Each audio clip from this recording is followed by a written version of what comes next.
ಚಲಿಸುತ್ತಿದ್ದ ಲಾರಿಯಲ್ಲಿ ದಿಢೀರ್ ಬೆಂಕಿ ಕಾಣಿಸಿಕೊಂಡು ನೋಡುತ್ತಿದ್ದಂತೆ ಹೊತ್ತಿ ಉರಿದ ಘಟನೆ ಸಕಲೇಶಪುರ ತಾಲೂಕಿನ ಶಿರಾಡಿ ಘಾಟ್ನಲ್ಲಿ ನಡೆದಿದೆ.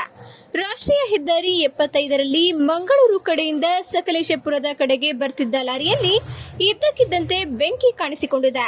ತಕ್ಷಣ ಎಚ್ಚೆತ್ತುಕೊಂಡ ಲಾರಿ ಚಾಲಕ ತಕ್ಷಣ ಲಾರಿಯನ್ನ ನಿಲ್ಲಿಸಿ ಕೆಳಗೆ ಇಳಿದಿದ್ದಾನೆ. ಅಸಹಾಯಕನಾಗಿ ನಿಂತ ಲಾರಿ ಚಾಲಕನ ಎದುರೇ ಲಾರಿ ಹೊತ್ತಿ ಉರಿದಿದೆ. ಇದೇ ರಸ್ತೆಯಲ್ಲಿ ಬರುತ್ತಿದ್ದ ಆಂಬ್ಯುಲೆನ್ಸ್ ತಕ್ಷಣ ನಿಲ್ಲಿಸಿ ಸೈರನ್ ಹಾಕಿ ವಾಹನ ಆವರೆಗೆ ಎಚ್ಚರಿಕೆ ನೀಡಿದ್ದಾರೆ. ಸ್ಥಳಕ್ಕೆ ಅಗ್ನಿಶಾಮಕ ದಳದ ಸಿಬ್ಬಂದಿ ದೌಡಾಯಿಸಿದ್ದಾರೆ.